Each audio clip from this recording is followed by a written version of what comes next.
महापौर का पद ग्रहण करते ही घोषणा की गई थी कि इंदौर शहर के ट्रैफिक को व्यवस्थित किया जाएगा। इस दिशा में तमाम तरह के कदम उठाए भी गए हैं महापौर पुष्पमित्र भार्गव द्वारा।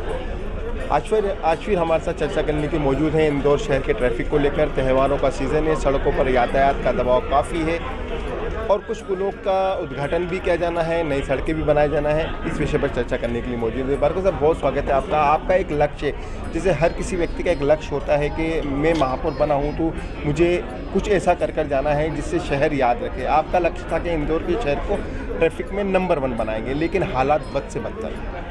तो मैं आपकी बात से सहमत नहीं हूँ। हालात सुधर रहे हैं। हम चुनौती भरे काम को हाथ में लेते हैं और जब उसकी तरफ बढ़ते हैं तो स्थिति सुधरती है, ख़राब नहीं होती है।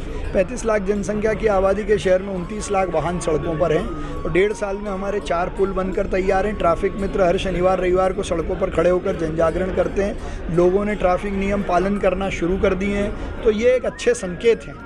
सर, आपको ऐसा नहीं लगता है कहीं ना कहीं सामंजस्य की कमी है? यातायात पुलिस, नगर निगम, जिला प्रशासन और पुलिस प्रशासन के बीच एक सामंजस्य नहीं है, जिसके चलते अभी भी हम देखते हैं। क्या आप इस चीज़ को मानते हैं या नहीं मानते? 6 से 8 के बीच में शहर का ट्रैफिक जाम होने लगता है। देखिए, ये पीक आवर्स होते हैं। दुनिया के किसी भी शहर में पीक आवर्स में ट्रैफिक होता है और इंदौर में केवल चौराहों पर जाम होता है जहाँ रेड लाइट होती है। मुझे लगता है सामंजस्य से ज़्यादा कुछ थोड़े संसाधनों और स्टाफ की कमी ज़रूर है, जिसको मैं स्वीकार करता हूँ, क्योंकि ये इन्फोर्समेंट का काम पुलिस का है। पुलिस के पास अमले की कमी ज़रूर है, तो मुझे लगता है कि वो जब आ जाएगा तो इन्फोर्समेंट हो जाएगा। सर, नगर निगम का अमला काफ़ी मजबूत है। नगर निगम की गैंग से लोग घबराते हैं, तो क्यों ना नगर निगम की गैंग को यातायात व्यवस्था में और झोंका जाए, जिससे यातायात व्यवस्था सुधर सके। और नगर निगम का काम संसाधन उपलब्ध कराना है, रोड मार्किंग करना है, ट्रैफिक इंजीनियरिंग की दृष्टि से काम करना है, जो हम कर रहे हैं।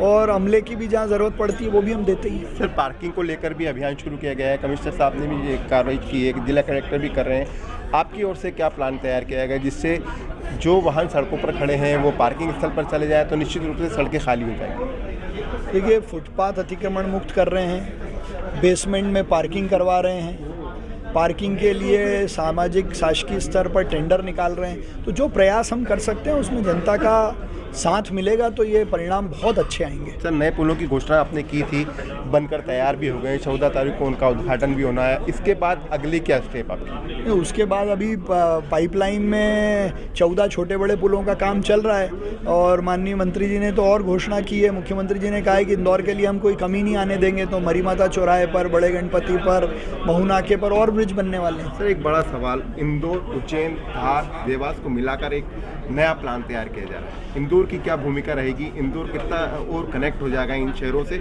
और आप महापौर के नज़रिए से क्या देखते हैं इंदौर शहर को? उसका देखिए, उस पूरी मेट्रोपॉलिटन अथॉरिटी का इंदौर ही केंद्र रहेगा। इंदौर बिजनेस कैपिटल है, इंदौर मध्य प्रदेश का सबसे बड़ा शहर है, देश के दिल की धड़कन है और कनेक्टिविटी का सबसे बड़ा पॉइंट है। तो मेट्रोपॉलिटन अथॉरिटी में इंदौर की भूमिका तो रहने ही वाली है। धन्यवाद। हमसे बात कर रहे थे इंदौर के महापौर पुष्पमित्र भार्गव, जिन्होंने बताया कि इंदौर शहर के ट्रैफिक में सुधार हो रहा है। संसाधनों की कमी है जो नगर निगम उपलब्ध कराता रहा है। जहाँ तक कि अन्य विभागों के सामंजस्य की बात, तो उन्होंने कहा कि सभी विभागों के साथ सामंजस्य है। पार्किंग स्थल खाली करवाए जा रहे हैं ताकि सड़कों पर खड़े रहने वाले वाहन पार्किंग स्थल तक पहुँचे और सतत रूप से कार्रवाई की जा रही है। कैमरा पर्सन कमल किशोर के साथ अरशद खान, स्वतंत्र समय, इंदौर।